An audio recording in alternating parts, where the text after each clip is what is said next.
এই দিন শব্দের তারপরে দেখুন সূরাতুল বাকারার 256 নম্বর আয়াতে আল্লাহ বলেছেন লা ইকরাহা ফিদ্দিন। এখানে দিন শব্দকে কর্মফল অর্থে নয়, ধর্ম অর্থে ব্যবহার করেছে। লা ইকরাহা ফিদ্দিন আয়াতের অর্থ হইল ধর্মের বেলায় বল প্রয়োগ চলবে না,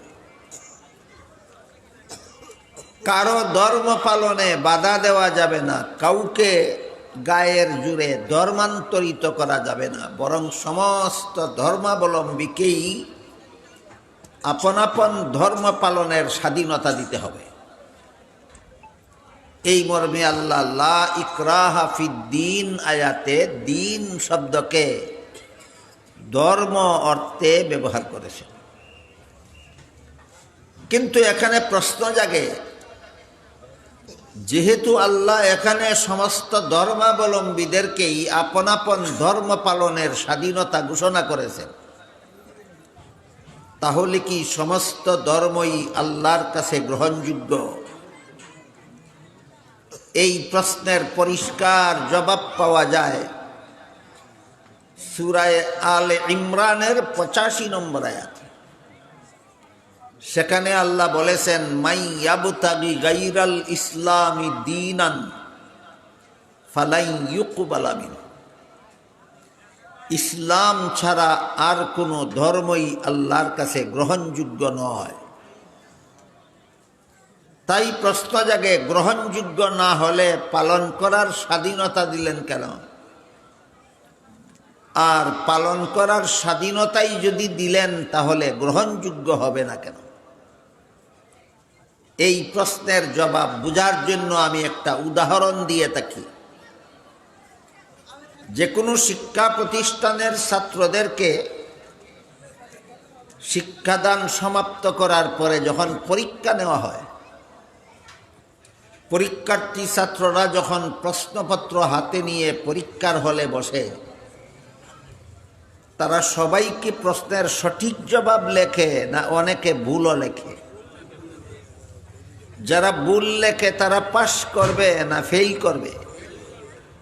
তাহলে যেই ভুল লেখার কারণে ফেল করবে, এই ভুল লিখতে বাধা দিল না কেন? আর বাধাই যদি দিল না তাইলে ফেল করবে কেন? এই প্রশ্নের যেই জবাব, ইসলাম ছাড়া আর কোনো ধর্মই যদি গ্রহণযোগ্য না হয় তাহলে বাধা দিব না কেন?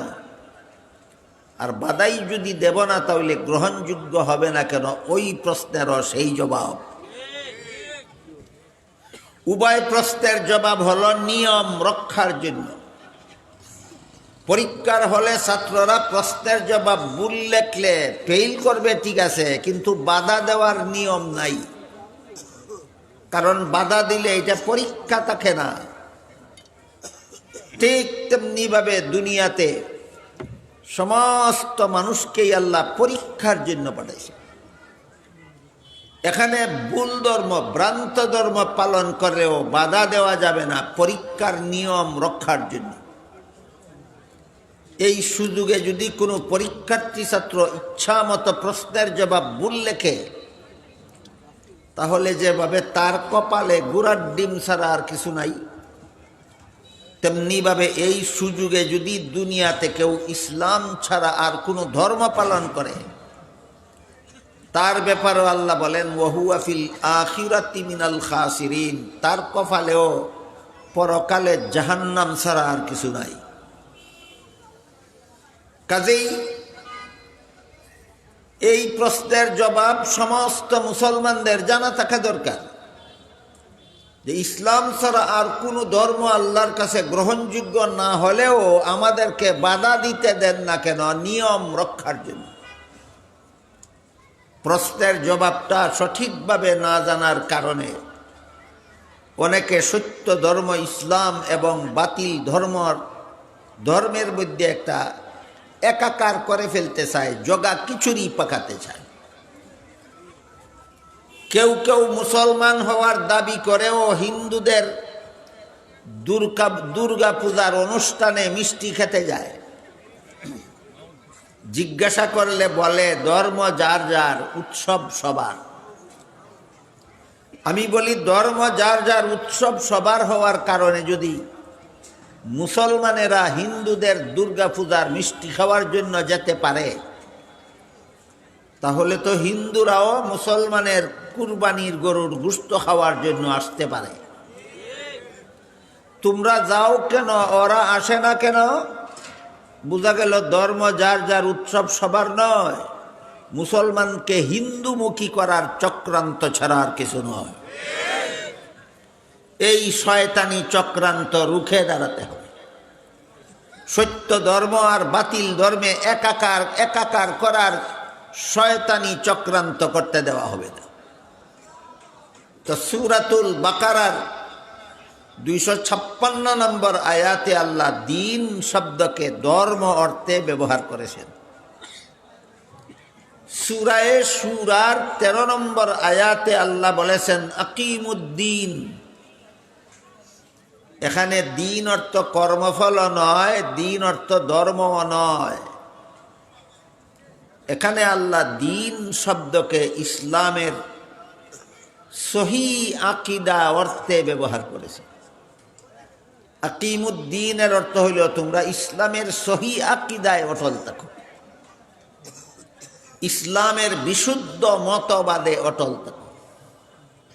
কারণ নবীর যুগে অনেক মানুষ ছিল ভ্রান্ত মতবাদ পোষণ করত আর নিজেদের ধর্ম ইসলাম বলে দাবি করত। যেমন কুরাইশ বংশের মূর্তি পূজারীরা মূর্তি পূজায় লিপ্ত ছিল, কিন্তু দাবি করত তারা ইব্রাহিম আলাইহিস সালামের অনুসারী। ইহুদিরা শিরিকি মতবাদে লিপ্ত ছিল, কিন্তু দাবি করত তারা মুসা আলাইহিস সালামের অনুসারী।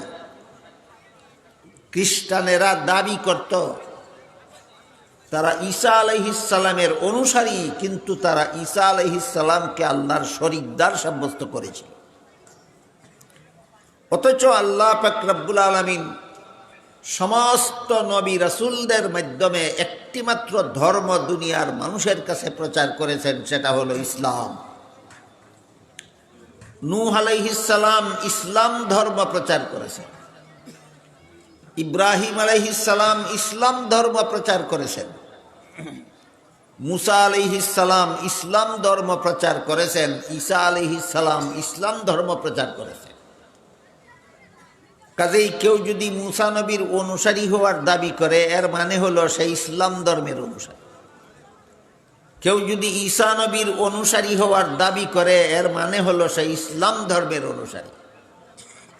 কেউ যদি ইব্রাহিম নবীর অনুসারী হওয়ার দাবি করে, তার মানে হলো সে ইসলাম ধর্মের অনুসারী।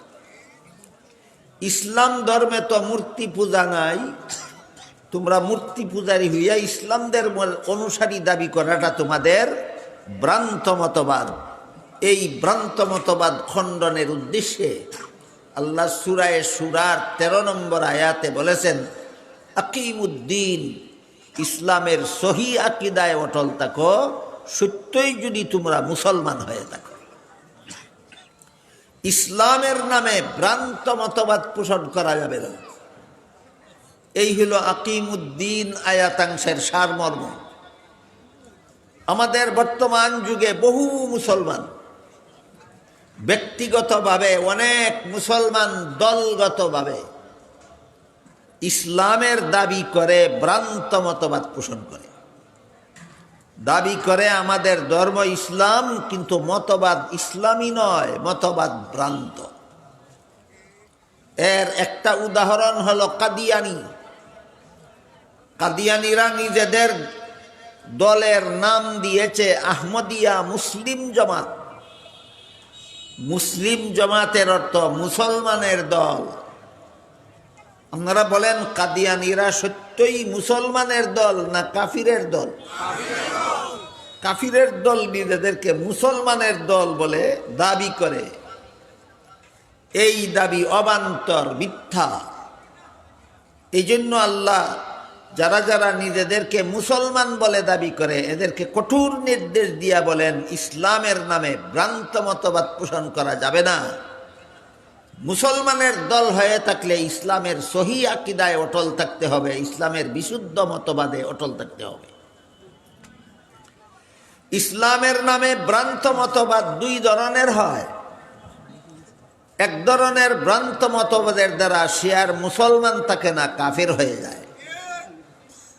আরেক ধরনের ভ্রান্ত মতবাদের দ্বারা কাফিরও হয় না, নির্বেজাল মুসলমানও থাকে না, মুসলমান নামের বেজাল সাব্যস্ত হয়ে যায়।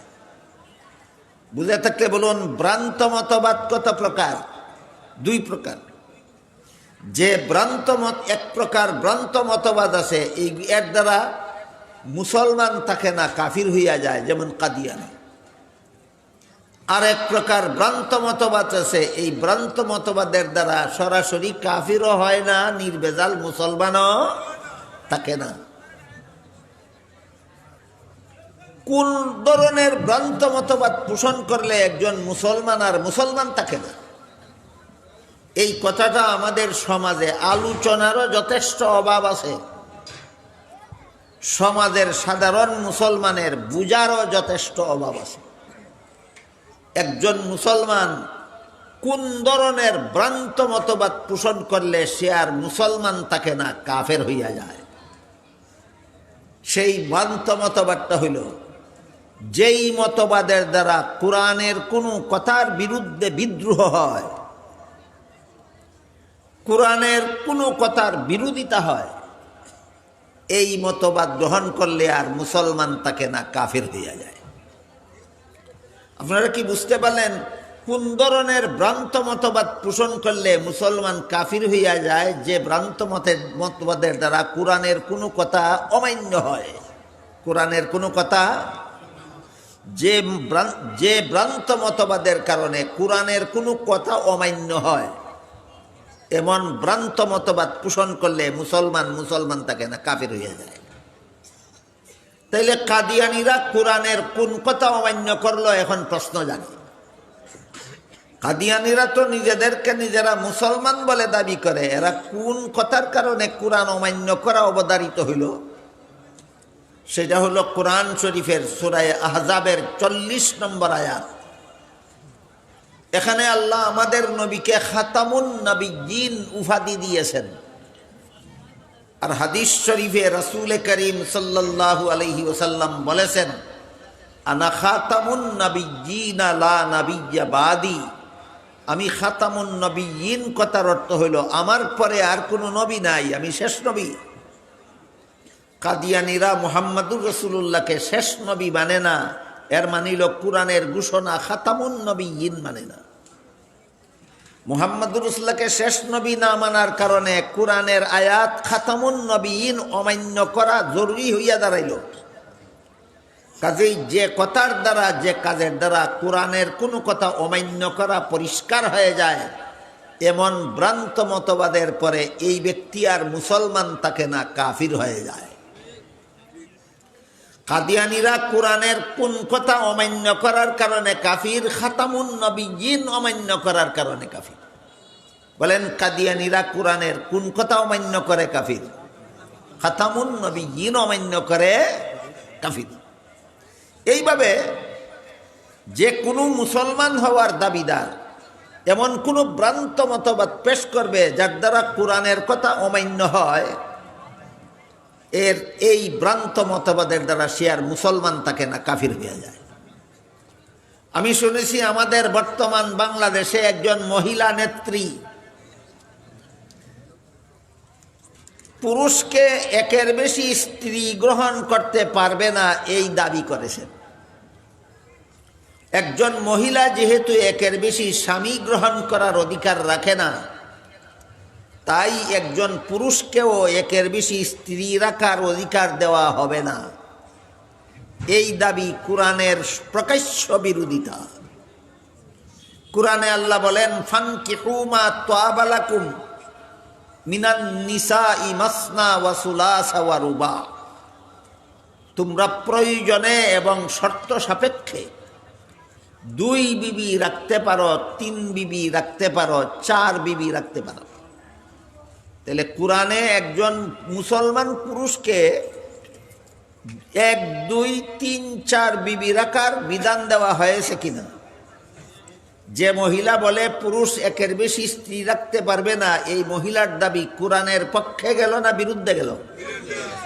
এই মহিলা কাফের, এই মহিলার সমস্ত সমর্থকরা কাফির।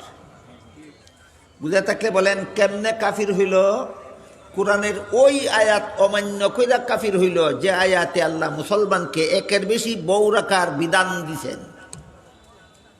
কোরআনে দিয়েছেন একের বেশি বউ রাখার বিধান, সে মানে না, অর্থাৎ কোরআন মানে না। যে কোরআন মানে না সে মুসলমান থাকে না, কাফের হইয়া যায়। এই হইল এক ধরনের ভ্রান্ত মতবাদ, যে ভ্রান্ত মতবাদের কারণে মুসলমান থাকে না, কাফির হইয়া যায়। উদাহরণগুলি বুঝে থাকলে বলতে পারবেন কোন ধরনের ভ্রান্ত মতবাদের কারণে মুসলমান কাফির হইয়া যায়? যে ভ্রান্ত মতবাদের কারণে কোরআনের কোনো কথা অমান্য হয়, যে ভ্রান্ত মতবাদের কারণে কোরআনের কোনো কথা অমান্য হয়, এমন ভ্রান্ত মতবাদ পোষণকারী মুসলমান থাকে না, কাফের হইয়া যায়। আরেক রকমের ভ্রান্ত মতবাদ আছে ইসলামের নামে। এই ভ্রান্ত মতবাদের কারণে সরাসরি কাফেরও হয় না, নির্ভেজাল মুসলমানও থাকে না, বরং এই প্রকার ভ্রান্ত মতবাদের কারণে সে মুসলমান নামের ভেজাল সাব্যস্ত হয়। এর উদাহরণ হইল আল্লাহ পাক রব্বুল আলামিন পবিত্র কোরআনের এক আয়াতে বলেন, লা ইয়ানালু আহদিজ জালিমিন, গুনাহগারদেরকে আমি নবী বানাই না, আর যাদেরকে নবী বানাই তারা জীবনে কোনোদিন গুনাহ করে না। বুঝে থাকলে বলুন তো এই বিধানটা কি আল্লাহর কোনো নবীর বেলায় ব্যতিক্রম, না সমস্ত নবীগণের বেলায় সার্বজনীন? আল্লাহ সমস্ত নবীগণের বেলায় সার্বজনীন মূলনীতি ঘোষণা করে বলেন, গুনাহগারদেরকে নবী বানাই না, আর নবীরা কোনোদিন জীবনে গুনাহ করেন না। এখন যদি আপনি জান্নাতে আদম আলাইহিস সালাম আল্লাহর নিষিদ্ধ গাছের ফল খাইছিলেন, এই ঘটনাটাকে ব্যাখ্যা করে বলেন আল্লাহর নিষেধ লঙ্ঘন করার কারণে আদম গুনাহগার হইলেন, তাহলে আপনার ব্যাখ্যাটা আল্লাহর মূলনীতির পক্ষে গেল না বিরুদ্ধে গেল? কাজে আপনার এই ব্যাখ্যাটা ভুল ব্যাখ্যা মতে নবী মানলে, ভুল ব্যাখ্যা মতো কোরআন মানলে, ভুল ব্যাখ্যা মতো ইসলামের আকীদা বিশ্বাস মানলে সে আর সরাসরি কাফিরও হয় না, নির্ভেজাল মুসলমানও থাকে না, সে হয়ে যায় মুসলমান নামের ভেজাল। জান্নাতে আদমের নিষিদ্ধ গাছের ফল খাওয়া তার গুনাহ ছিল না। কেন গুনাহ ছিল না? এটা বোঝার আগে জান্নাতে আদমে নিষিদ্ধ গাছের ফল খাওয়ার কারণে আদমকে গুনাহগার সাব্যস্ত করা মূলত কাদের মতবাদ, ওইটা বোঝা দরকার। নিষিদ্ধ গাছের ফল খাওয়ার কারণে আদমকে গুনাহগার সাব্যস্ত করা মূলতই মুসলমানের মতবাদ নয়, এটা খ্রিস্টানদের মতবাদ। খ্রিস্টানেরা তাদের এক বইয়ে লিখেছে, প্রথম নবী আদম প্রথম গুনাহগার। আদমের আগে কোনো মানুষ গুনাহগার হইছে না, সর্বপ্রথম আদম গুনাহগার হইছে। আদম নবী প্রথম গুনাহগার কোন অপরাধে? তারা বইয়ে লিখেছে জান্নাতে নিষিদ্ধ গাছের ফল খাওয়ার অপরাধে। তাইলে জান্নাতে নিষিদ্ধ গাছের ফল খাওয়ার অপরাধে আদমকে গুনাহগার সাব্যস্ত করা আসলেই মুসলমানের ব্যাখ্যা না খ্রিস্টানদের ব্যাখ্যা? খ্রিস্টানদের ব্যাখ্যা যারা মুসলমান সমাজে প্রচার করে, এরা অতি গোপনে মুসলমানদের ভিতরে খ্রিস্টানদের দালালি করে। তাহলে জান্নাতে আদমের নিষিদ্ধ গাছের ফল খাওয়ার সহি ব্যাখ্যা কি? মুফাসসিরিন কেরাম তাফসীরের কিতাবে অনেকগুলি সহি ব্যাখ্যা লিখেছেন। এর মধ্যে এক দুইটা সহি ব্যাখ্যা আমি আপনাদের শোনাই। এক নম্বর, মানুষের কোনো কাজে সওয়াব হয়, কোনো কাজে গুনাহ হয় দুনিয়ার জীবনে, জান্নাতি জীবনের কোনো কাজে সওয়াবও নাই, গুনাহও নাই। বলুন তো, মানুষের কোনো কাজে সওয়াব হয়, কোনো কাজে গুনাহ হয় কোন জীবনে? দুনিয়ার জীবনে। জান্নাতি জীবনের কোনো কাজে সওয়াবও নাই, গুনাহও নাই। এবার বলেন, আদম নিষিদ্ধ গাছের ফল খাইছিলেন কোন জীবনে? জান্নাতি জীবনে। এর সাথে সওয়াবেরও কোনো সম্পর্ক নাই, গুনাহরও কোনো সম্পর্ক নাই। এই ব্যাখ্যা মেনে নিলে আল্লাহর সার্বজনীন মূলনীতি বহাল থাকে। এই ব্যাখ্যাটা হইল শুদ্ধ ব্যাখ্যা, এটা ইসলামের বিশুদ্ধ মতবাদ। সুতরাং নবীগণকে বেগুনা বিশ্বাস করা ইসলামের বিশুদ্ধ মতবাদ। নবীগণকে গুনাহগার বলা ইসলামের নামে ভ্রান্ত মতবাদ। নবীগণকে গুনাহগার বলা ইসলামের নামে ভ্রান্ত মতবাদ। ভ্রান্ত মতবাদ পোষণ করলে এটা দ্বিতীয় প্রকারের ভ্রান্ত মতবাদ। এ ধরনের ভ্রান্ত মতবাদ পোষণ করলে সরাসরি কাফিরও হয় না, নির্ভেজাল মুসলমানও থাকে না। এর উদাহরণ হলো, এক গ্লাস পানির মধ্যে 1 চামচ কেরাসিন তেল ঢেলে দিলে বলেন সবটা পানি কেরাসিন হয়ে যায় না? পানিটা পানিই থাকে, কেরাসিনটা কেরাসিনেই থাকে, কিন্তু পানিটা আর পান করার যোগ্য থাকে না। তাহলে এটা নির্ভেজাল পানি না বেজাল? যেমন ভাবে 1 গ্লাস পানির মধ্যে 1 চামচ কেরাসিন তেল ঢেলে দিলে পানি আর নির্ভেজাল থাকে না, এমন বেজাল হয় যে বেজালের কারণে এই পানিটা আর পান করা যায় না। ঠিক তেমনি ভাবে ইসলামের নামে যারা দ্বিতীয় প্রকার ভ্রান্ত মতবাদ পোষণ করে, এরা কাফির হয় না, কিন্তু এদের ইসলাম ভেজালপূর্ণ হয়ে যায়। এই ভেজাল ইসলাম জাহান্নাম থেকে বাঁচাবার যোগ্য থাকে না। ভেজাল ইসলাম জাহান্নাম থেকে বাঁচাবার যোগ্য থাকে না। তাহলে কোন প্রকারের ভ্রান্ত মতবাদ থেকে আমাদের ঈমান হেফাজত করতে হবে? উভয় প্রকার। যে ভ্রান্ত মতবাদের কারণে মুসলমান কাফির হয়ে যায়, ঈমান বাঁচাবার জন্য সেই ভ্রান্ত মতবাদ থেকেও আমাদের দূরে থাকতে হবে। আর যে ভ্রান্ত মতবাদের কারণে কাফির না হলেও জাহান্নামী সাব্যস্ত হয়ে যায়, ওই রকমের ভ্রান্ত মতবাদ থেকেও মুসলমানদের দূরে অবস্থান করতে হবে জাহান্নাম থেকে বাঁচার স্বার্থে। আজকে শুনলাম এক বক্তা তার বক্তৃতায় কইছে, মহিলারা অশ্লীল পোশাক পরে মসজিদে গেলেও রাসূল তাদেরকে বাধা দিতেন না।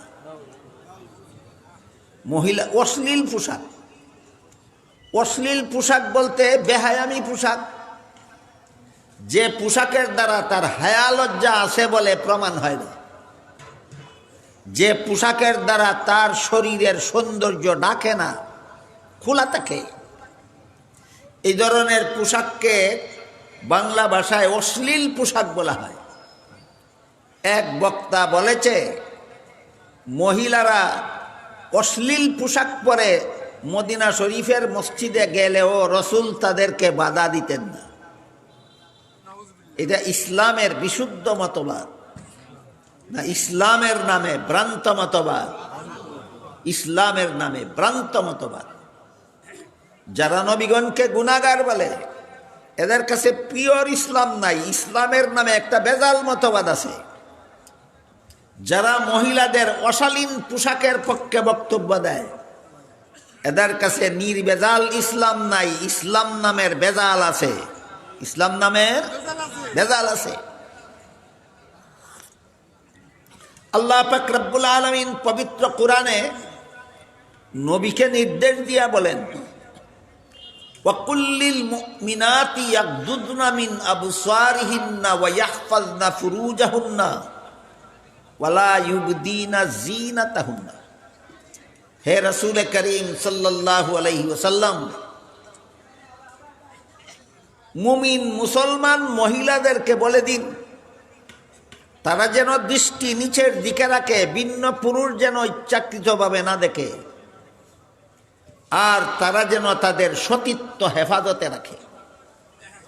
আর সতীত্ব হেফাজতে রাখার প্রাথমিক ব্যবস্থা হইল শরীরের সুন্দর যেন ভিন্ন পুরুষের সামনে প্রকাশ না করে।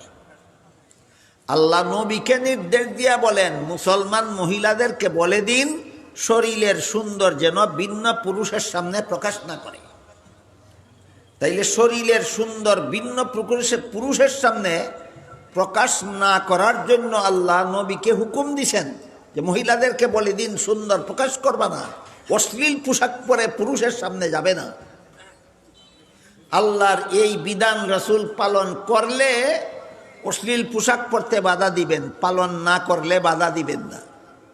যে বক্তায় কয় মহিলারা অশ্লীল পোশাক পরলে রসুল বাধা দিছেন না, আল্লাহ বলতেছেন রসুলকে বাধা দিন, হ্যাঁ কয় রসুলে বাধা দিছেন না, তার বক্তব্য মেনে নিলে রসুলে আল্লাহর হুকুম পালন করছেন না লঙ্ঘন করছেন?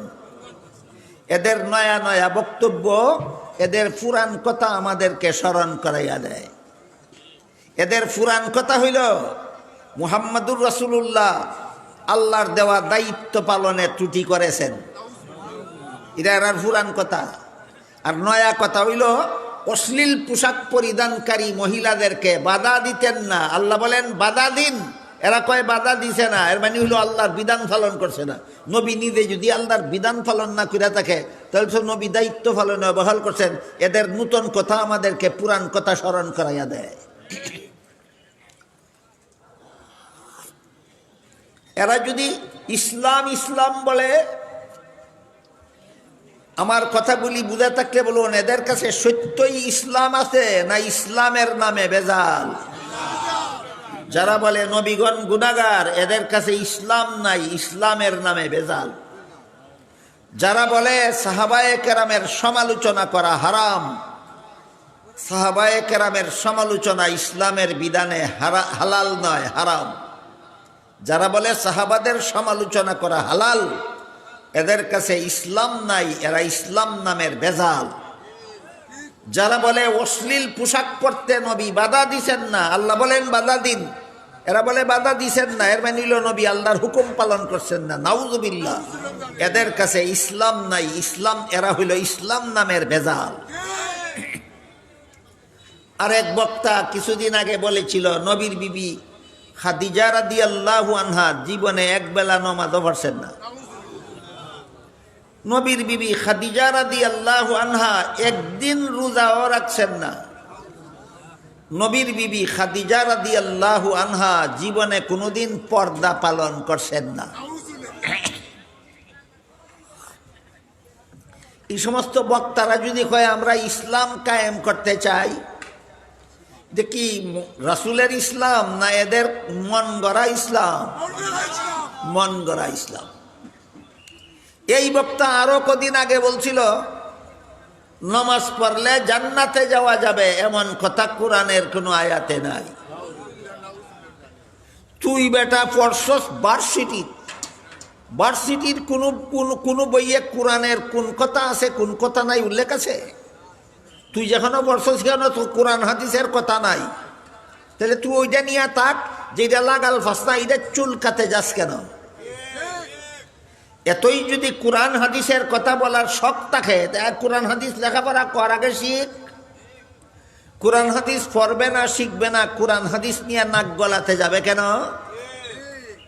হাদিস শরীফে রাসূল করিম সাল্লাল্লাহু আলাইহি ওয়াসাল্লাম বলেন, মান ফাসসারাল কুরআনা বিরাইহি ফালইয়াতাবাওয়া মাকআদাহু মিনান নার। যেই ব্যক্তি কোরআনের মন গড়া ব্যাখ্যা করে সে জাহান্নামী হওয়ার জন্য আর কোনো অপরাধ লাগবে না, একটা অপরাধই যথেষ্ট। কোরআনে মন গড়া ব্যাখ্যা করলে আর কোনো গুনাহ লাগবে না জাহান্নামে যাওয়ার জন্য, কোরআনের মন গড়াটাই জাহান্নামে যাওয়ার জন্য যথেষ্ট।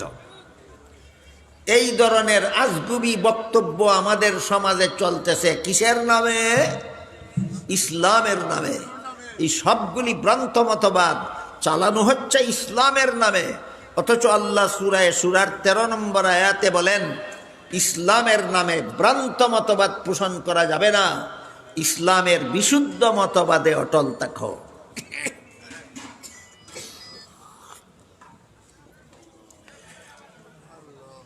মালিকি ইয়াউমিদ্দিন আয়াতে আল্লাহ দিন শব্দকে কর্মফল অর্থে ব্যবহার করেছেন। লা ইকরাহা ফিদ্দিন আয়াতে আল্লাহ দিন শব্দকে ধর্ম অর্থে ব্যবহার করেছেন। আকিমুদ্দিন আয়াতে আল্লাহ দিন শব্দকে ইসলামের সহি আকীদা বা বিশুদ্ধ মতবাদ অর্থে ব্যবহার করেছেন। আজকে যে আয়াত আমি আপনাদের সামনে তিলাওয়াত করেছি সূরা মায়েদার 3 নম্বর আয়াতের অংশ, আল্লাহ বলেন আল ইয়াউমা আকমালতু লাকুম দীনাকুম। এখানে দিন শব্দকে আল্লাহ ধর্ম অর্থেও নয়, কর্মফল অর্থেও নয়, সহি আকীদা অর্থেও নয়, এখানে আল্লাহ দিন শব্দকে ইসলামের বিধিবিধান অর্থে ব্যবহার করেছেন। আকমালতু লাকুম দীনাকুমের অর্থ হইল ইসলামের বিধিবিধান পরিপূর্ণ করে দিলাম। বাকি কথা পরে বলবো, 4টা অর্থ আগে মনে আছে কিনা আমি পরীক্ষা করব।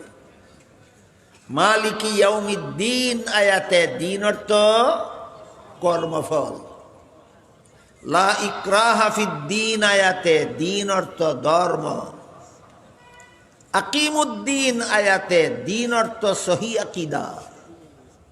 আকমালতু লাকুম দীনাকুম এখানে দিন অর্থ ইসলামের বিধিবিধান। এবার বলুন তো মালিকি ইয়াউমিদ্দিন আয়াতে দিন অর্থ কর্মফল। লা ইকরাহা ফিদ্দিন আয়াতে দিন অর্থ ধর্ম।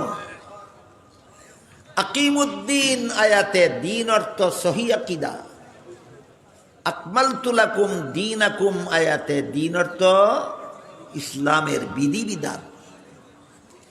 বুঝে থাকলে বলেন তো কোরআনের সবগুলি আয়াতে আল্লাহ দিন শব্দকে একই অর্থে ব্যবহার করেছেন না বিভিন্ন আয়াতে বিভিন্ন অর্থে?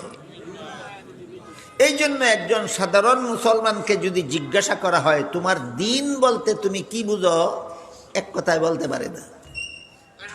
ধর্ম বলবে না কর্মফল বলবে না সহি আকীদা বলবে না বিধিবিধান বলবে, ঠিক করতে পারে না, সিদ্ধান্ত করতে পারে না।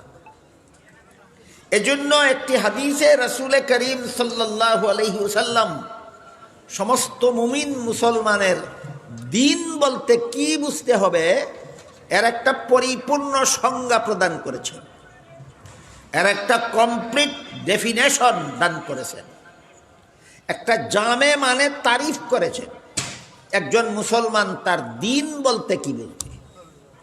হাদিসটাকে মুহাদ্দিসিনে কেরামের পরিভাষায় হাদিসে জিবরিল বলা হয়। সেখানে উল্লেখ আছে জিবরিল ফিরিস্তার 3 প্রশ্নের জবাবে আল্লাহর রাসূল উম্মতকে পরিপূর্ণ দিন শিক্ষা দিয়েছেন। সেই হাদিসের মর্ম বুঝলে আমরা বুঝতে পারবো আমাদের পরিপূর্ণ দিন বলতে আমরা কি বুঝব। ইসলামের বিধিবিধানকে যে আল্লাহ সূরা মায়েদার 3 নম্বর আয়াতে বলেছেন পরিপূর্ণ করে দিলাম, এই বিধানগুলি পালন করতে গিয়া মানুষের শরীরের যে সমস্ত অঙ্গ প্রত্যঙ্গ ব্যবহৃত হয় এই বিবেচনায় আল্লাহর ইসলামের যাবতীয় বিধিবিধান 3 প্রকার। আল্লাহর বিধিবিধান শরীরের যেসব অঙ্গ প্রত্যঙ্গের দ্বারা পালন করতে হয় এই দৃষ্টিকোণ থেকে ইসলামের সকল বিধিবিধান 3 প্রকার। এক প্রকার বিধিবিধান শুধুমাত্র অন্তরে বিশ্বাস করতে হয়, কাজে কর্মে পরিণত করার কিছু নাই। যেমন আল্লাহ আছেন এটা শুধু অন্তরে বিশ্বাস করতে হয়, আল্লাহ একজন এটা শুধু অন্তরে বিশ্বাস করতে হয়, আল্লাহ লা শরীক এটা শুধু অন্তরে বিশ্বাস করতে হয়। মানুষের হেদায়েতের জন্য আল্লাহ অনেক নবী রাসূল পাঠাইছেন। তাদের মধ্যে প্রথম নবীর নাম আদম আলাইহিস সালাম, অন্তরে বিশ্বাস করতে হয়। শেষ নবীর নাম মুহাম্মদুর রাসূলুল্লাহ সাল্লাল্লাহু আলাইহি ওয়াসাল্লাম, অন্তরে বিশ্বাস করতে হয়। সমস্ত নবী রসুলগণ আজীবন বেগুনাহ হয়ে থাকেন, অন্তরে বিশ্বাস করতে হয়। বলুন তো এই সমস্ত বিধান পালনীয় না বিশ্বাস্য? এই হলো ইসলামের এক প্রকার বিধিবিধান যেগুলি পালনীয় নয়, বিশ্বাস্য। পালন করতে হয় না, শুধু বিশ্বাস করতে হয়।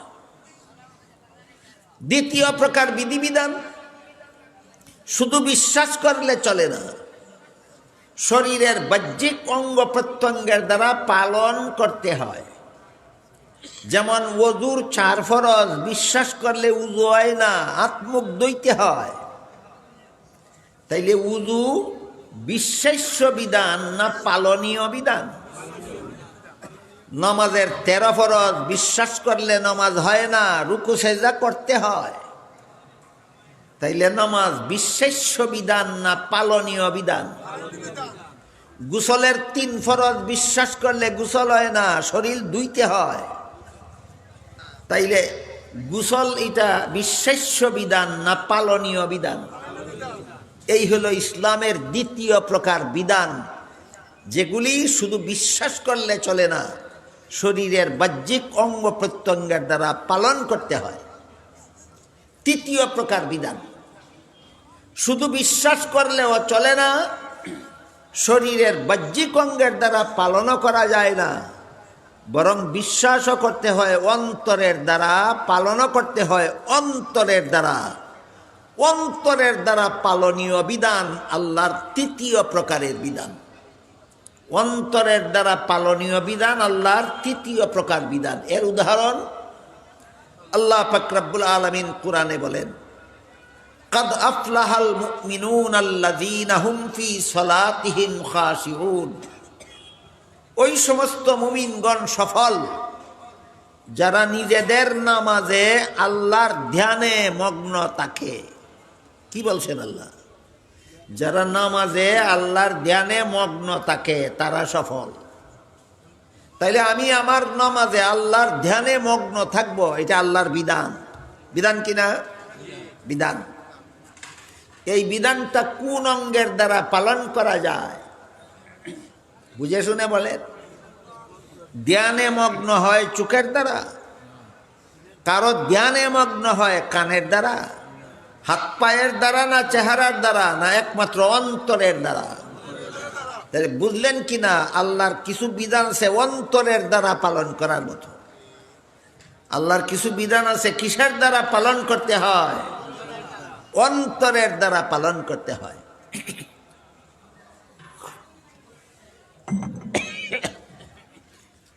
আল্লাহ কোরআনে বলেছেন, ওয়াশকুরু লিল্লাহ, তোমরা আল্লাহর শুকরিয়া আদায় করো।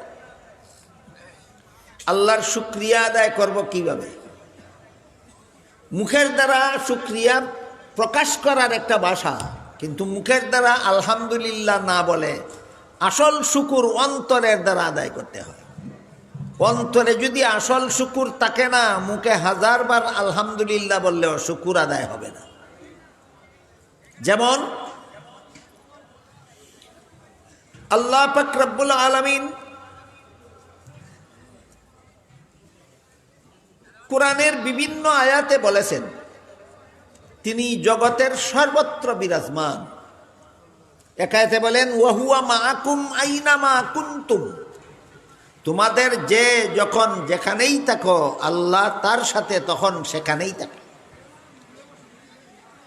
আর এক আয়াতে বলেছেন, মা মিন নাজওয়া সালাসাতিন ইল্লা হুয়া রাবিউহুম ওয়ালা খামসাতিন ইল্লা হুয়া সাদিসুহুম ওয়ালা আদনা মিন যালিকা ওয়ালা আকসারা ইল্লা হুয়া মাআহুম।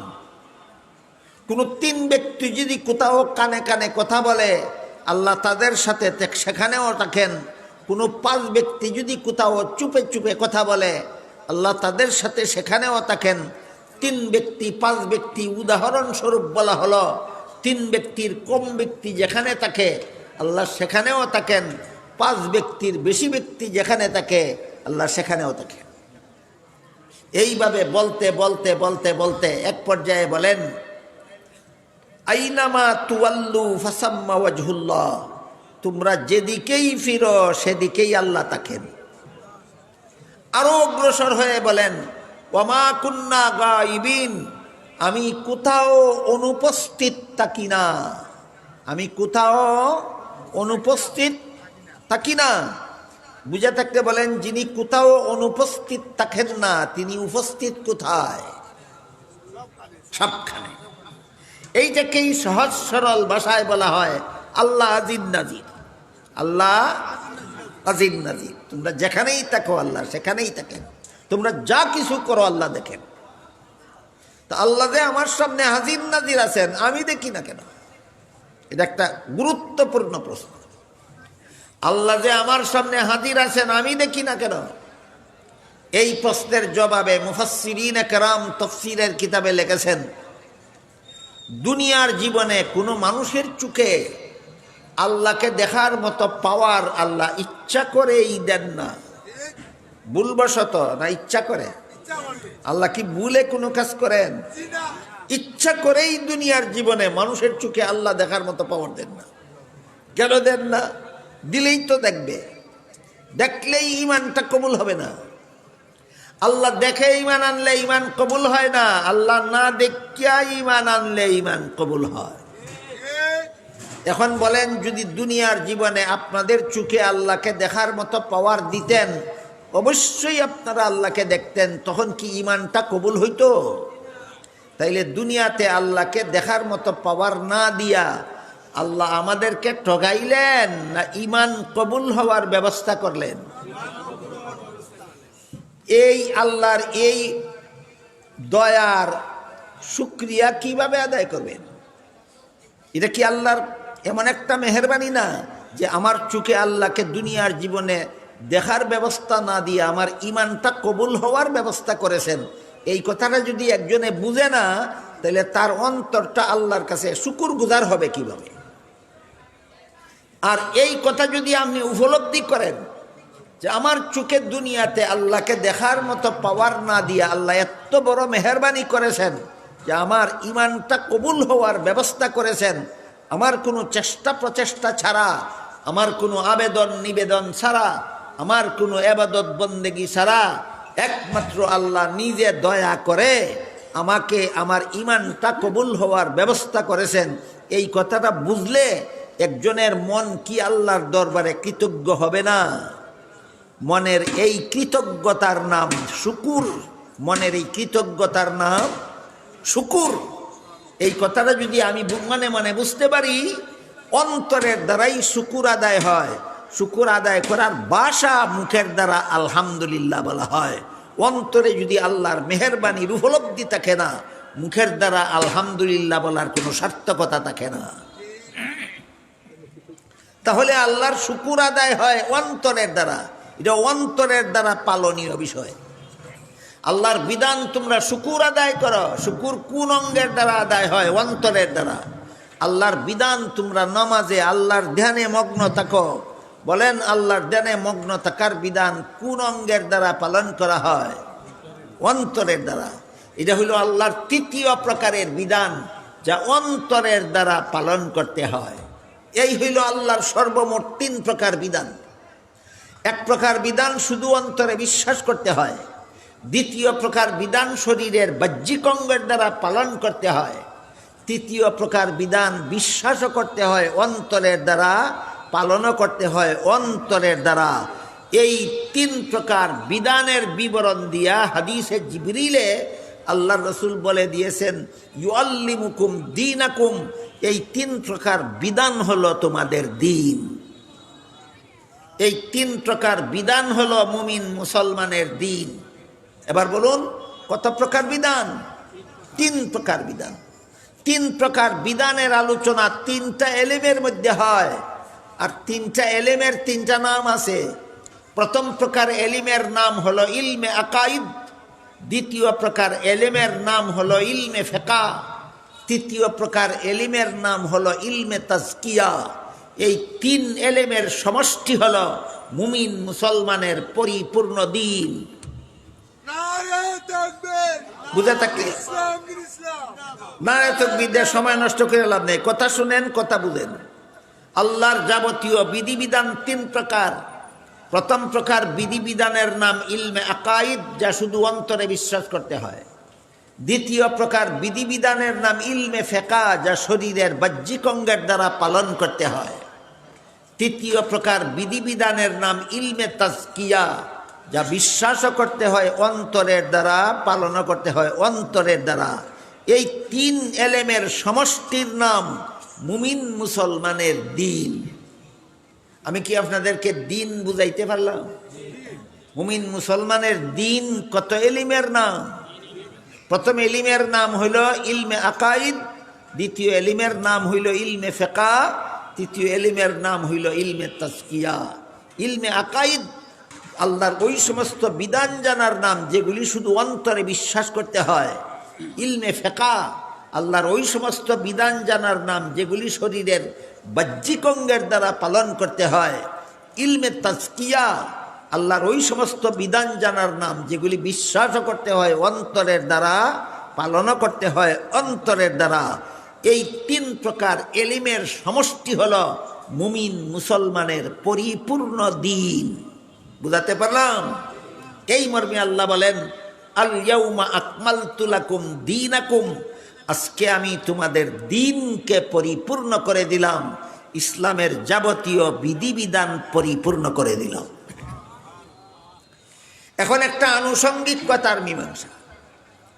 অন্তরের দ্বারা পালনীয় বিধানগুলির একটা উদাহরণ আমরা বুঝলাম। আমার নমাজে আমি আল্লাহর ধ্যানে মগ্ন থাকবো, যে আল্লাহর বিধান। তোমার নমাজে তুমি আল্লাহর ধ্যানে মগ্ন থাকো। তাহলে আমার নমাজে আমি আল্লাহর ধ্যানে মগ্ন থাকবো, এটা আল্লাহর বিধান কিনা? কত প্রকার, কত নম্বরের? 3 নম্বর, যে আল্লাহর তৃতীয় প্রকারের বিধান, অন্তরের দ্বারা পালনীয় বিধান। কিন্তু আমরা কি সকলেই নমাজের সময় আল্লাহর ধ্যানে মগ্ন থাকতে পারি? পারি না। এখানে দুইটা জিনিস বুঝতে হবে, পারি না কেন, আর একটা হইল পারবো কিভাবে।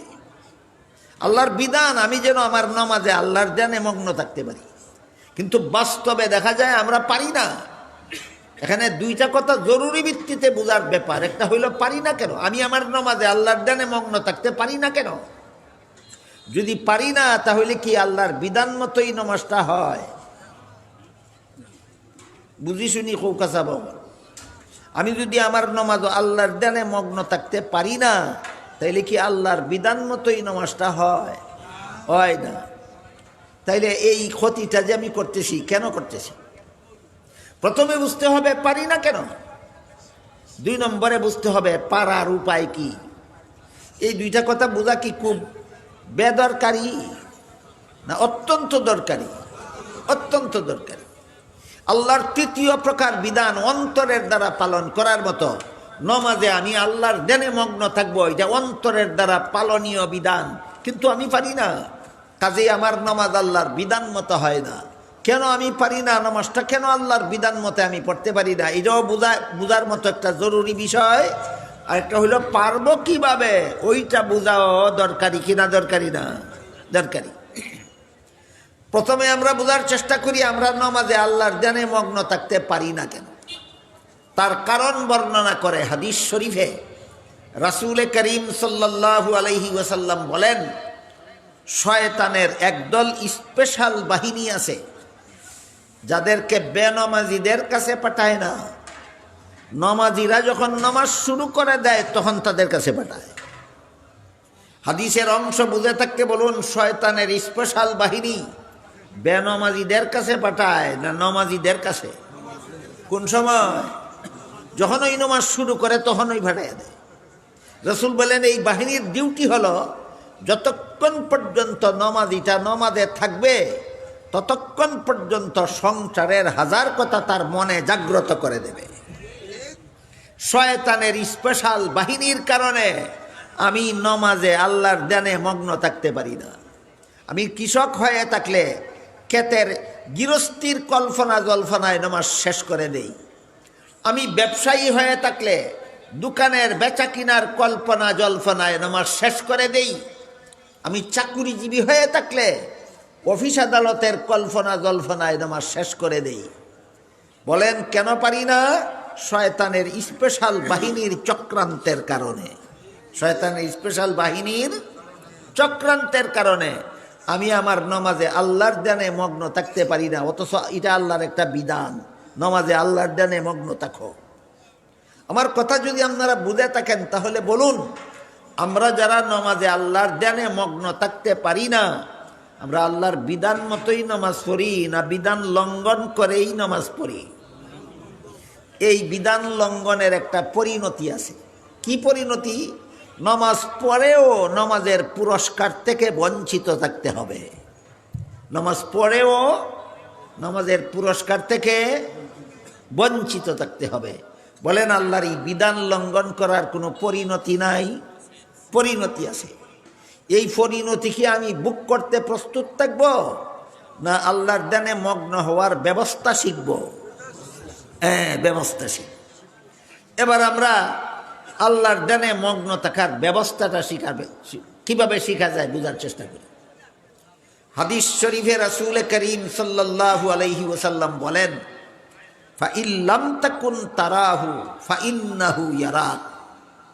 তুমি যদিও আল্লাহকে দেখো না, একটু আগের কথা যাদের মনে আছে তারা একটু দয়া করে বলবেন, কেন আমি আল্লাহকে দেখি না?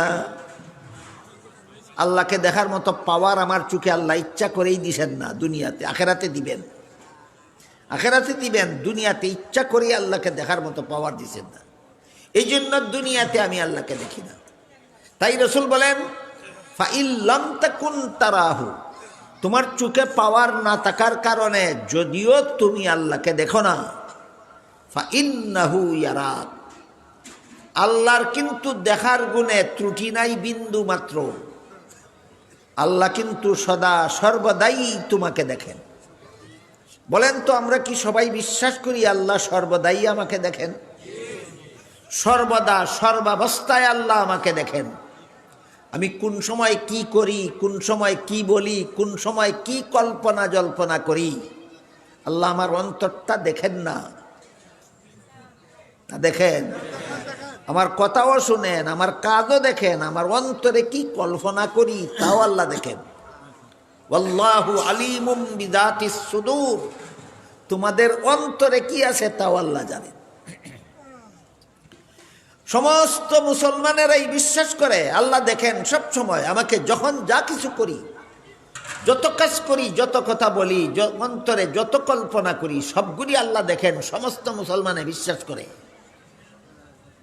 তাহলে এবার বলুন তো, আমি যদি বিশ্বাসই করি আল্লাহ আমাকে সর্বাবস্থায় দেখেন, তাহলে কোন সাহসে চুরি করি, কোন সাহসে ডাকাতি করি, কোন সাহসে মিথ্যা কথা বলি, কোন সাহসে দুর্নীতি করি, কোন সাহসে জালিয়াতি করি, কোন সাহসে সুদ খাই, কোন সাহসে ঘুষ খাই, কোন সাহসে মদ খাই, কোন সাহসে গাঞ্জা খাই? বিশ্বাস করি আল্লাহ দেখেন, আবার চুরি ডাকাতি করি কোন সাহসে? প্রশ্নটা বুঝলেন কিনা? এই প্রশ্নের একমাত্র জবাব হইল, বিশ্বাস আমার ঘুমন্ত। বিশ্বাস ঘুমন্ত, বিশ্বাস ঘুমাই থাকে, এই কারণে চুরি করার সাহস হয়। আল্লাহ দেখেন এই বিশ্বাস ঘুমন্ত থাকে, এই জন্য জিনা করার সাহস হয়। আল্লাহ দেখেন এই বিশ্বাস আমার ঘুমাইয়া থাকে, এই জন্য দুর্নীতি করার সাহস হয়। আল্লাহ দেখেন এই বিশ্বাস আমার ঘুমন্ত থাকে, এই জন্য জালিয়াতি করার আমার সাহস হয়। এই ঘুমন্ত বিশ্বাস জাগ্রত করলে একটা অপকর্মেরও সাহস থাকবে না, একটা অপকর্মেরও সাহস থাকবে না। উদাহরণস্বরূপ বলি, ধরেন আপনার দেওয়াল ঘেরা বাড়িতে রাতে যেন চোর ঢুকতে না পারে, সেজন্য আপনার সারা রাত বাড়ির গেইটে বেতনভোগী পাহারাদার বসাইয়া রাখলেন। বলুন, গেইটে সারা রাত পাহারাদার বসে থাকলে চোর ঢুকতে পারবে? পারবে না।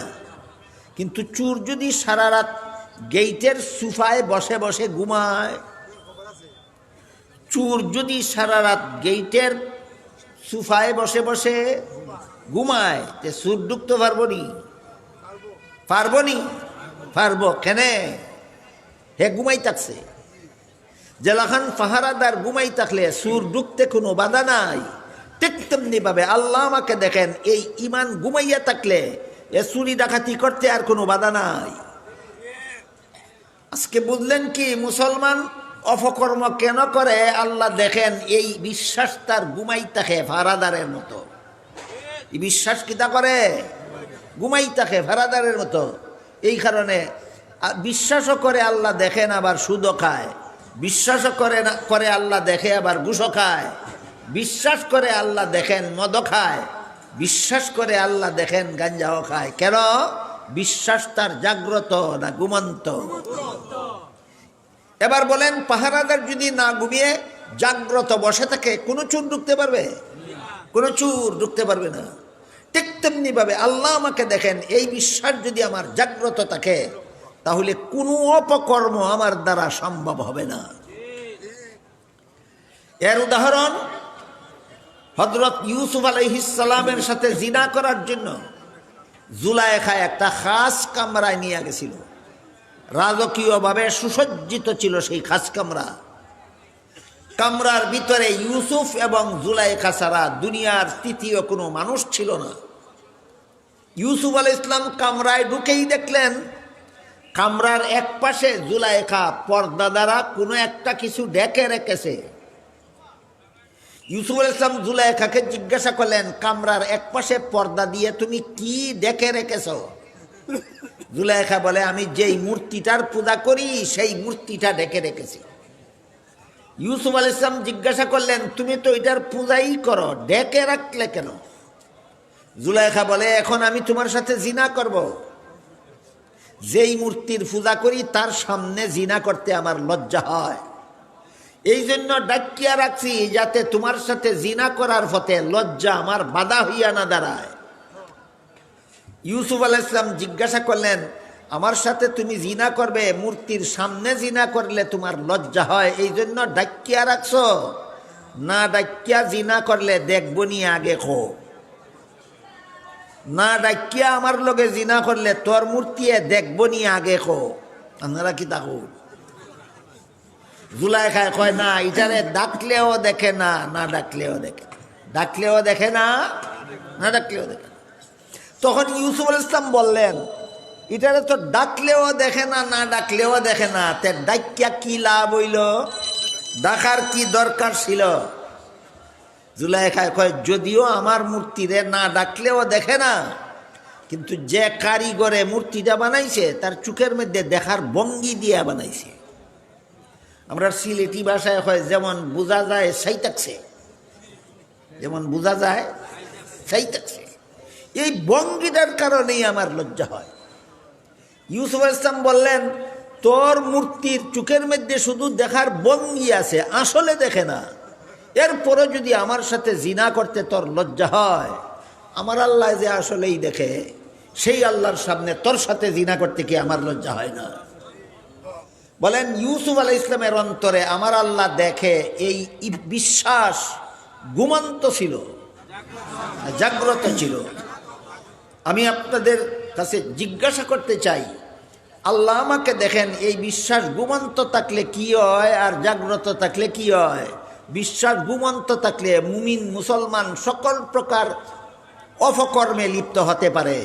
বিশ্বাস জাগ্রত থাকলে কোনো অপকর্মে লিপ্ত হতে পারে না। এই বিশ্বাস জাগ্রত করা, যেন আল্লাহ দেখতেছে এই ভয়ে কোনো অপরাধে লিপ্ত হতে না পারে, এমন শিক্ষা দুনিয়ার আর কোনো শিক্ষা প্রতিষ্ঠানে নাই, একমাত্র মাদ্রাসা ছাড়া। একমাত্র মাদ্রাসা শিক্ষা মানুষের অন্তরে এই অনুভূতি জাগ্রত করে, আমি যেই মুহূর্তে যেই অপকর্মটা করবো আল্লাহ তো দেখতেছে, শেষ বিচারের দিন আল্লাহর কাছে কি জবাব দেব। এই অনুভূতি দুনিয়ার আর কোনো শিক্ষার দ্বারা কোনো মানুষের অন্তরে জাগে না, একমাত্র মাদ্রাসা শিক্ষার দ্বারা জাগে। এই কারণে মাদ্রাসা শিক্ষায় যারা শিক্ষিত নয়, মাদ্রাসা শিক্ষার প্রভাবে যাদের অন্তরটা প্রভাবিতও নয়, এরা যত বড় শিক্ষিত হয় তত বড় দুর্নীতিবাজ। যত বড় শিক্ষিত তত বড় দুর্নীতিবাজ। কেন? সে যে শিক্ষা গ্রহণ করেছে সেই শিক্ষার মধ্যে আল্লাহ যে দেখতেছে আল্লাহকে কি জবাব দিব, এই অনুভূতি জাগে না, জাগে না, জাগে না। আল্লাহ যে দেখতেছে আল্লাহর কাছে এই অপকর্মের কি জবাব দেব, এই অনুভূতি মানুষের অন্তরে জাগে একমাত্র মাদ্রাসা শিক্ষার দ্বারা, একমাত্র মাদ্রাসা শিক্ষার দ্বারা। সুতরাং দুর্নীতিমুক্ত সমাজ গড়ার শিক্ষা মাদ্রাসা শিক্ষা ছাড়া দুনিয়াতে আর কোনো শিক্ষা নাই। অন্যান্য শিক্ষা, অনেক উচ্চ শিক্ষা আছে জগতে, বড় বড় শিক্ষিত ডক্টর, পণ্ডিত, দার্শনিক জন্ম হয়, কিন্তু দুর্নীতিমুক্ত জন্ম হয় না। কেন? আল্লাহর কাছে কি জবাব দিব, আল্লাহ যে দেখতেছে আমার সকল কাজ, আল্লাহর কাছে কি জবাব দিব, এই অনুভূতি যে শিক্ষায় জাগে না, এই শিক্ষার দ্বারা শিক্ষিত হতে পারে, দুর্নীতি মুক্ত হতে পারে না। সহজ একটা উদাহরণ দেই আপনাদের কাছে কথাটা বোঝার জন্য। দীর্ঘদিন যাবৎ বাংলাদেশের রাষ্ট্রীয় গদিতে প্রধান দুই দলের কোনো একটা দলই যায়। দীর্ঘদিন যাবৎ বাংলাদেশের রাষ্ট্রীয় গদিতে প্রধান দুই দলের কোনো এক দল যায়, তৃতীয় কোনো দল গদির খান্দা খাসা তো যাইতে পারে না, দুই দলের লেজও না দরিয়া। এটারে আমি কই লেজুর বৃত্তির রাজনীতি। স্বয়ং সম্পূর্ণ রাজনীতি না লেজুর বৃত্তির রাজনীতি? অন্য দলের লেজ দরিয়া যারা গদির খান্দাত যায়, এরা স্বয়ং সম্পূর্ণ রাজনীতি করে না লেজুর বৃত্তির রাজনীতি? এই লেজুর বৃত্তির রাজনীতি বাংলাদেশ ভরা। দুই দলে লেজুর বৃত্তির রাজনীতি করে না, স্বয়ং সম্পূর্ণ রাজনীতি করে এই দুই প্রধান দল। একবার ই দল যায় গদির, আর একবার হি দল যায় গদির। ই দল গদিত গিয়া কয় হি দলে দেশটা লুটিয়া খাইছিল, আর ই দলে গদিত গিয়া কয় ই দলে দেশটা লুটিয়া খাইছে। হাসা কথা কইয়া থাকলে আসলে ঘটনাটা কিতা হইছে বুঝি শুনি খুকা।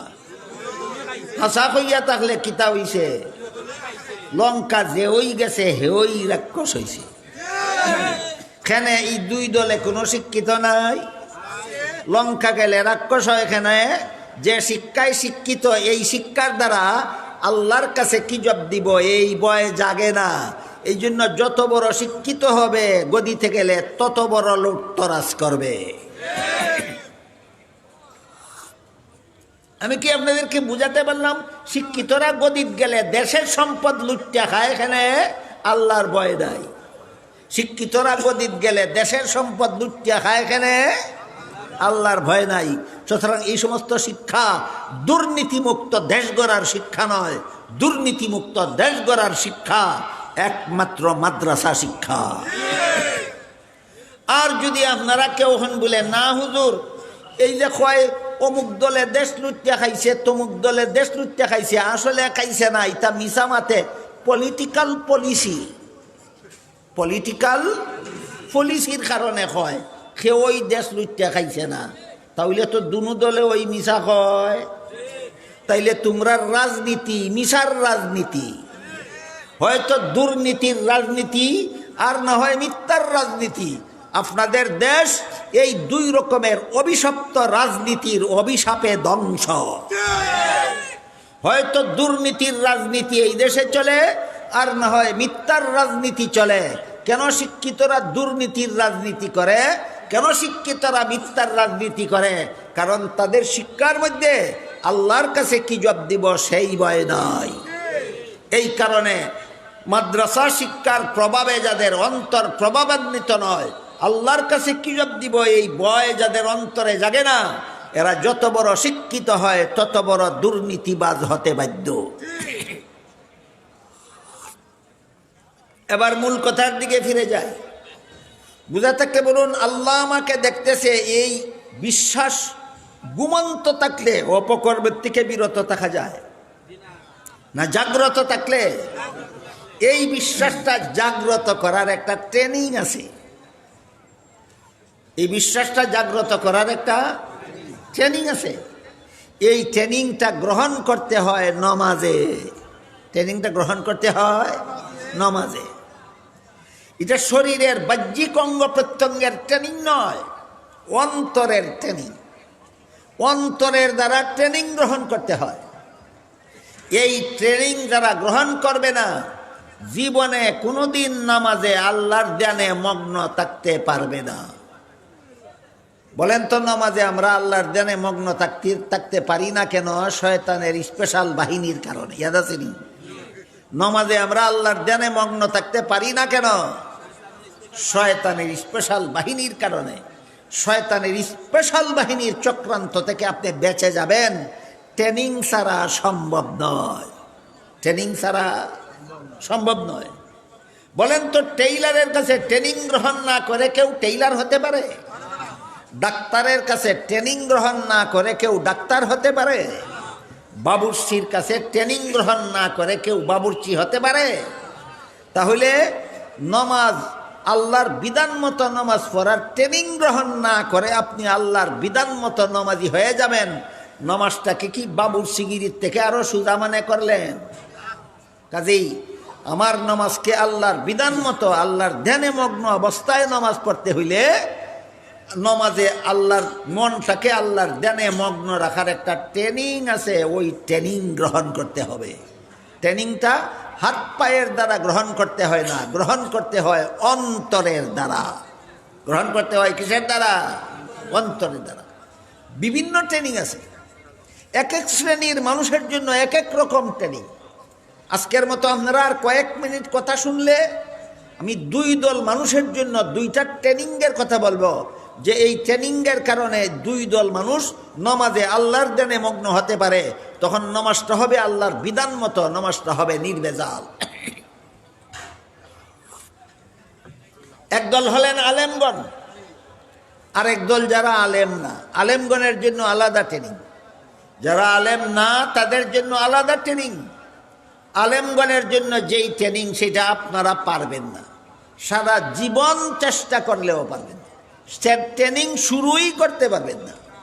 আলেমগণের ট্রেনিংটা হলো নমাজের শুরু থেকে শেষ পর্যন্ত আমি যত কলেমা কালাম, সূরা কেরাত, তাসবিহ, তাহলিল মুখে উচ্চারণ করব, সবগুলির অর্থের দিকে ধ্যান করে করে পড়ব।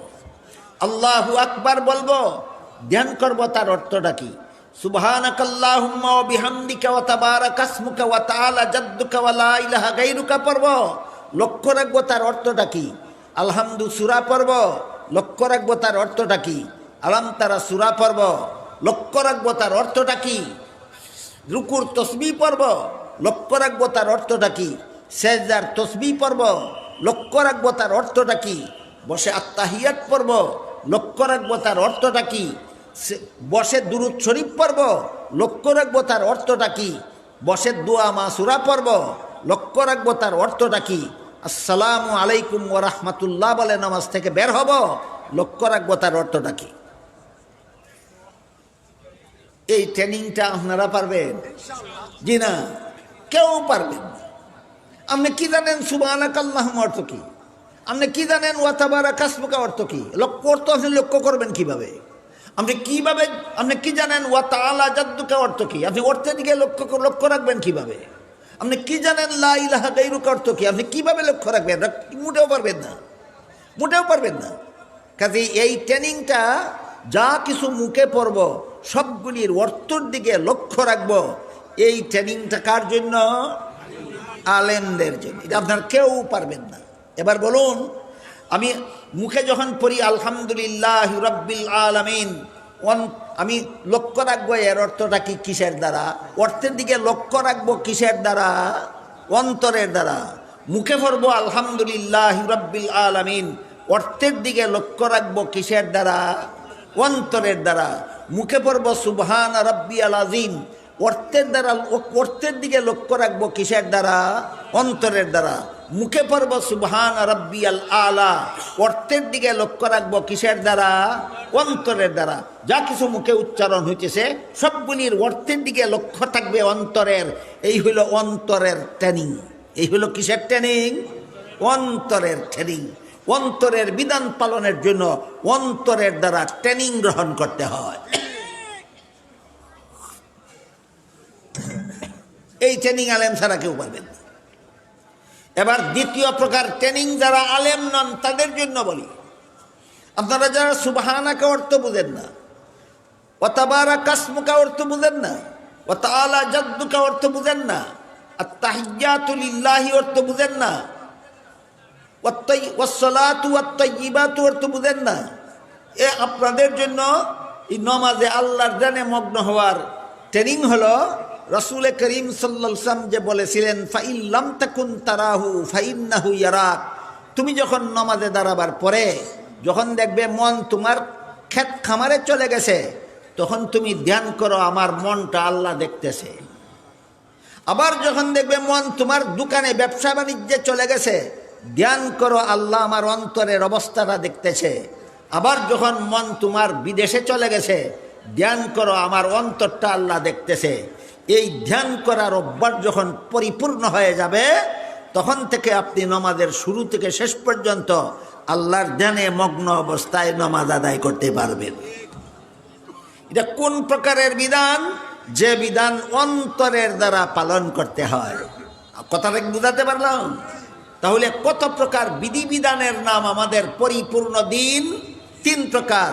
এক প্রকার বিধান অন্তরের দ্বারা বিশ্বাস্য, দ্বিতীয় প্রকারের বিধান শরীরের বাহ্যিক অঙ্গের দ্বারা পালনীয়, তৃতীয় প্রকারের বিধান অন্তরের দ্বারা পালনীয়। এই 3 প্রকার বিধিবিধান শিক্ষা দিয়ে রাসূল করিম সাল্লাল্লাহু আলাইহি ওয়াসাল্লাম বলেন, জিবরিলু আতাকুম ইউআল্লিমুকুম দীনাকুম। জিবরিল ফেরেশতা এসেছিলেন, আমাকে প্রশ্ন করবেন আর আমি জবাব দেব, এর মাধ্যমে তোমরা তোমাদের দ্বীন শিখে নিবে। তাই সূরা মায়েদার 3 নম্বর আয়াতে যে আল্লাহ বলেছেন, আল ইয়াউমা আকমালতু লাকুম দীনাকুম, আজকে আমি তোমাদের দ্বীনকে পরিপূর্ণ করে দিলাম। এর মানে হলো 3 প্রকার বিধিবিধান পরিপূর্ণ করে দিলাম। এই 3 প্রকার বিধিবিধানের নাম তোমাদের দ্বীন। আমি কি আপনাদেরকে দ্বীন বুঝাতে পারলাম? 3 প্রকার বিধিবিধানের নাম আমাদের দ্বীন। প্রথম প্রকার বিধিবিধানের নাম ইলমে আকাইদ, আকিদা শুদ্ধ করা, আকিদা দুরুস্ত করা। আকিদা যদি ভুল থাকে তাহলে শরীরের অঙ্গ যারা পালনীয় বিধান পালনের আধা পয়সার দাম নাই। আকিদা যদি ভুল থাকে নামাজ রোজা ইবাদত বন্দেগীর আধা পয়সার দাম নাই। এর একটা উদাহরণ দেই শুনেন। কাদিয়ানীরা মুহাম্মদুর রাসূলুল্লাহকে শেষ নবী বিশ্বাস করে না। আমলের দোষ না আকিদার দোষ? কাদিয়ানীরা মুহাম্মদুর রাসূলুল্লাহকে শেষ নবী বিশ্বাস করে না, এটা আমলের দোষ না, এটা আকিদার দোষ। হে দিন 50 ওয়াক্ত নামাজ পড়লে কি গুড়ার ডিমের কাজ হইব? হে 12 মাস রোজা রাখলে কি গুড়ার ডিমের কাজ হইব? কাজী বলেন আমল আগে না আকিদা আগে? এই কথা এই সমাজের অনেক মুসলমানে জানে না, বুঝে না। এরা মনে করে আকিদা এগুলি কঠিন বিষয়, আমাদের জানার বুঝার ব্যাপার নয়। আমি কোনো রকম নমাজ বন্দেগি কইরা জীবনটা কাটাই এলাই। আরে বেটা, নমাজ বন্দেগি কইরা তো কাদ্যানীয় জীবন কাটায়। আকিদা নষ্ট, নমাজ বন্দেগির আধা পয়সার দাম নাই। আমলের মূল্য আর আকিদার মূল্য বোঝার জন্য একটা উদাহরণ দিয়ে কথা শেষ করি।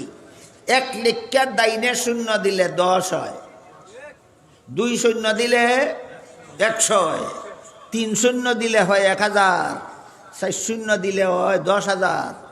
বলেন 1 লেখে ডাইনে শূন্য 4টা দিলে হয় 10,000। শূন্যের এই মূল্য দেখিয়া যদি 1 মুছে ফেলে, 10,000 লিখিয়া শূন্য 4টা রাখিয়া 1 মুছি লাইছে, এই দুমদুমিটা না করলে ওয়াজের দ্বারা হয় না। এই রদ দেখা খোলা বেচা একসাথে হয় না। হয়তো এইটা লগটা হুক্কা চালু নাহলে এইটা চালু রাখবে। হেরা দুমদুমি ইচ্ছা মতো করুক, আমরা কথা বন্ধ করে দিই। 1 মুছি লাইছে, 10,000-এর 1 মুছি লাইলে আরো 9,999 থাকে না? খালি গুড়ার ডিম থাকে। ঠিক তেমনি ভাবে আমলের ফজিলত দেখিয়া যারা আকিদা ধ্বংস করে ফেলে, এদের আমলের দ্বারা গুড়ার ডিম থাকে। বলেন আমল সংশোধন আগে না আকিদা সংশোধন আগে? আল্লাহ আপনাদেরকে আমাদেরকে সবাইকে আমল আকিদা সবকিছু সংশোধন করে পরিপূর্ণ মুমিন মুসলমান হওয়ার সৌভাগ্য দান করুন। সবাই বলুন আমিন। সুবহানা রাব্বিকা রাব্বিল ইজ্জাতি আম্মা ইয়াসিফুনা ওয়া সালামুন আলাল মুরসালিন ওয়ালহামদুলিল্লাহি রাব্বিল আলামিন।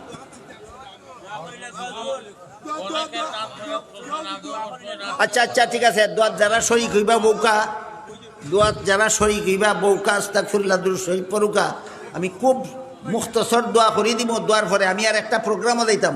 আপনারা আমারে মুসাফার লাগে বেরিয়েলেন না জানো, মুসাফার নিয়ত যারা আছে আনা মুসাফায় ফুরা সব পাইবা, আর বেরিয়েলে যে আমার ক্ষতি হইব এই কারণে সব আপনারা নষ্ট হইব।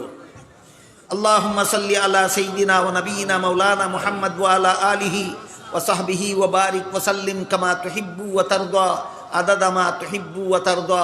আলহামদুলিল্লাহিল্লাযী হাদানা লিহাযা ওয়া মা কুন্না লিনাহতাদিয়া লাউলা আন হাদানাল্লাহ।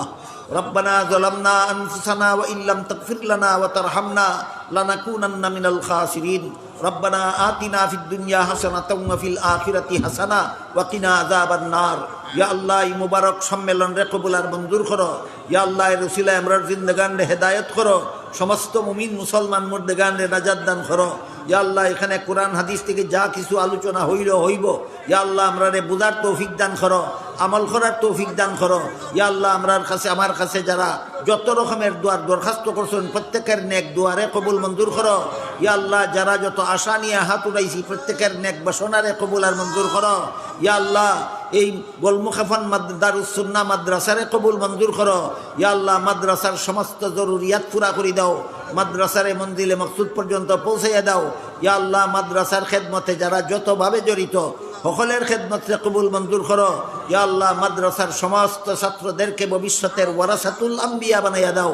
ইয়া আল্লাহ, আমরার হকলের পক্ষ থেকে লাখ লাখ কোটি কোটি দুরুদ সালাম রাসূল করিম সাল্লাল্লাহু আলাইহি ওয়াসাল্লামের রওজা শরীফে পৌঁছাইয়া দাও।